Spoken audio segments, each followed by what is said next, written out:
Yo, what's going on, guys? And we're hearing specifically that Raptors and Pascal Siakam are nowhere near an extension, and the Golden State Warriors and the Pacers are interested. Now, we do know that a potential deal with the Warriors is either going to revolve around Jonathan Kuminga and Chris Paul, or Andrew Wiggins and Moses Moody, or Jonathan Kuminga. Two of those players will more than likely be packaged if the Warriors were to do the deal, from our understanding. While if the Pacers were to do the deal, it seems like either could be Buddy Hield, either could be Bruce Brown, and it might involve Jarris Walker. Pacers are reluctant to trade Jarris Walker. Now, same thing with Jonathan Kuminga. Warriors are reluctant to trade him. And we're being reported that it's more than likely Mr. Pascal Siakam will be traded by the deadline. And with that, on NBA Today, ESPN's NBA Today, Adrian Wojnarowski gave some insight into where things stand for Pascal Siakam and the Toronto Raptors. Siakam obviously is considered the best player available as of right now in the trade market before the deadline of February 8th.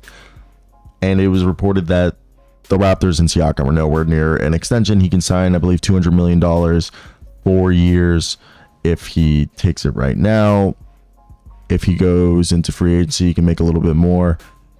But if he's traded to a team, they can only offer him a 2-year before free agency, and then they would have to let him go into unrestricted to bring him back. So with him nowhere near an extension with the Raptors, they're gauging his market, and him being a pending free agent is allowing Siakam to have some leverage in where he'll play next. Golden State is interested, but are cautious, giving Siakam wants a max deal, and they have a mounting payroll. While the Indiana Pacers are interested in adding Siakam, as I mentioned earlier, the Raptors want a prize young player. If it's not Jarris Walker, they want Benedict Mathurin from the Pacers in a trade. Indiana could loom as a threat to sign Siakam in free agency should they go the cap space route. Now I want to hear your guys' thoughts. We heard the Raptors talked with the Kings and they pulled out because the Harrison Barnes deal is what they, wanted. And we're also hearing that the Mavs have interest in Siakam. The rest of the video will be reporting that we know about Pascal Siakam. Let me hear your thoughts down below.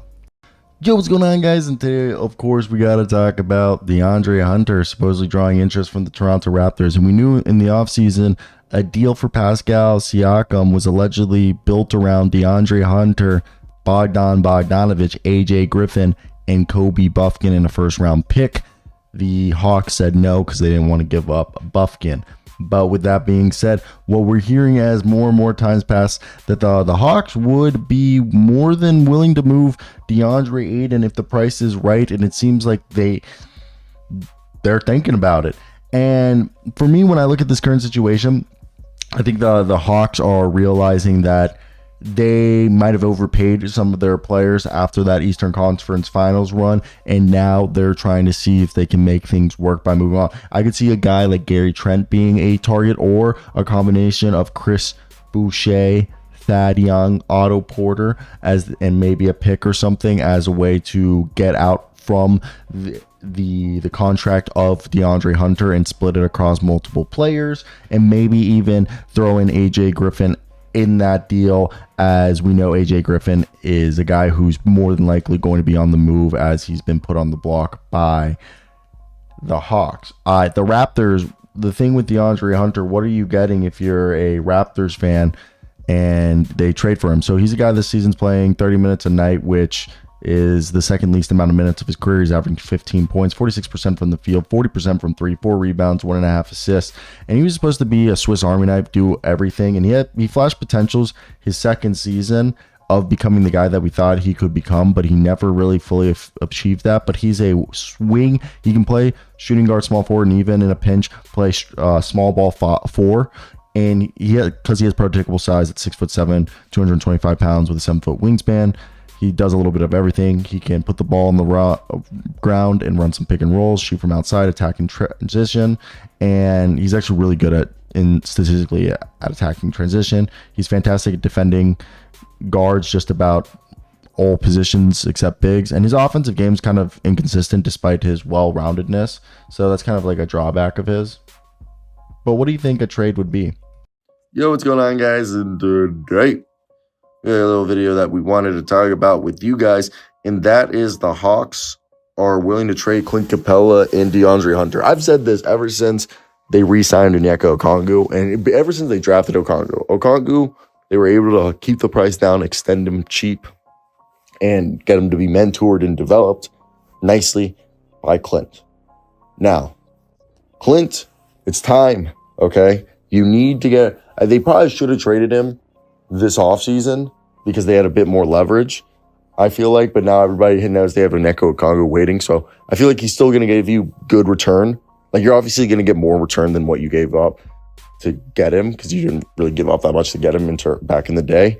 But what you will be is, hoping that Onyeka is ready. So let's just get into this. And DeAndre Hunter, they kind of overpaid. No offense. So the Hawks have discussed trades involving Clint Capella and DeAndre Hunter. We know that the Pascal Siakam deal was centered around DeAndre Hunter and I think Bogdan. Then there was that Clint Capella. The Mavericks wanted Clint Capella. So the Hawks have had discussions with the Indiana Pacers, I believe around DeAndre Hunter, the Detroit Pistons. I don't know if it's Clint Capella or DeAndre Hunter there. And the Toronto Raptors, we do know DeAndre Hunter's been talked there. As Atlanta has other more affordable options at the wing positions with, Sadiq Bey and the rest of the guys, and Jalen Johnson and Onyeka Okongwu, all playing similar positions as Capella and Hunter. And both of those guys were Travis Schleck guys. So when you look around, what are teams that need a center? I personally think the New Orleans Pelicans and the Memphis Grizzlies are the two teams most likely to get Mr. Clint Capella, because a deal for like Luke Kennard and maybe, I personally think if you look at Luke Kennard, John Conchar, and a pick for Clint Capella would move the needle. You get a shooter and you get a utility guy in John Conchar. And then DeAndre Hunter, you could see maybe a team like the Kings trade Harrison Barnes and Chris Duarte in a pick. And there you walk away with 4 players and 2 first-round picks, maybe with some sort of protections for 2 players. So you turn 2 players into 4 solid rotational players on decent deals or expiring deal. Chris Duarte, I think he's still on a rookie deal. You got Harrison Barnes on a pretty cheap deal, like medium salary. You have Luke Kennard similarly, and John Conchar on a very cheap deal. So I feel like right there you get yourselves a win-win. And in my mind, like, that's really money-wise, I wonder if that's because this is a team that they just need to get deeper. What do you guys think? Because they need to get more guys who fit Quinn Snyder, and that's just, they got their big. And right here, the one thing, if you do this deal, they would probably want a big back for one of those teams. And I think the Kings could give them a big, and maybe if they wanted Alex Lynn, but like, the Hawks are currently 12-16. They need better defense. And I know Luke Kennard doesn't get the defense right there. So let's go through and let's talk about this. And like, kind of, I'll pull up I got the trade machine. I think technically speaking, if we were the Pelicans might be a better trade team. But let's send the Grizz. Like, I actually think the Pelicans are better than the Grizzlies. Let's talk Pelicans instead of Grizzlies, because the Grizzlies also have Bismack Biyombo now. While we know that the Pelicans are interested in Jared Allen and are trying to get rid of Jonas Valanciunas. Now, Jonas isn't expiring, and the Hawks are a team that likes to get under the cap. So let's say the Hawks send Clint Capella, who's making $20 million, to the Pelicans. They send Mr. freaking Clint Capella and let's say Patty Mills to the Pelicans. Pelicans get Clint Capella, Patty Mills. Pelicans send, and they're getting right now $27 million incoming, so they do need to move some money, and that would be Kyra Lewis Jr. to the Hawks, Nanji Marshall to the Hawks, and right with a first-round pick. So that's $23 million they're sending out, and I think they send over LA's pick to the Hawk that has no protection, while the Kings, and also we don't have to stick with Mr. Patty Mills going there because we could see if the Kings or a fourth team could come in, but I think Harrison Barnes with Chris Duarte because they're not really playing him. Maybe they send in Alex Ling because they do need a backup big, the Hawks, if you do trade. And then you send DeAndre Hunter to the Kings, and the Kings, because the Kings would be receiving right there, incoming, I want to say the Kings outgoing, and they'd have $20 million coming in. So I think the Hawks would just have to give up one more guy in this hypothetical trade situation, which they were going like play by play. I mean, they do have Bruno. Let's just send. And then I want the Kings to send 1 first-round pick. And this is where I'm sending. I feel like it's somewhat reasonable that this trade would work between all these teams, as the one thing that I think that would hold off monetarily is the... All right, so this deal right here would be Clint Capella and Patty Mills to the Pelicans, DeAndre Hunter and Bruno Fernando to the Kings, and Harrison Barnes, Jonas Valanciunas. I see this is too much. It's too much. So, yeah, why did I put Alex Len in here? Let's close up this deal. I messed up, guys. I messed up. Thank you for... I hope nobody saw, like, how dumb of a deal, in my part, this would be. And for me, I think, when you're... Maybe we do just take Patty Mills because we have incoming... They want to move Patty Mills. I mean, if we just retry this trade, I think it works like this, yeah. So Harrison Barnes, Jonas Valanciunas, Kyrie Lewis Jr., Chris Duarte, and Najee Marshall, the 2024 LA first-round pick from the Pelicans, and the 2030 first-round pick from the Kings. You sent Clint Capella to the Pelicans, and the Kings get DeAndre Hunter and Bruno Fernando.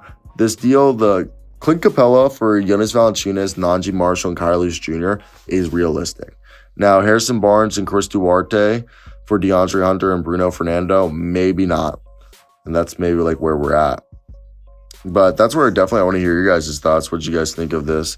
I definitely thought it was maybe a bit more doable than it actually ended up being. As you can see, I feel like the trade is a bit more convoluted than I anticipated, and I think that's the biggest thing that keeps this trade from being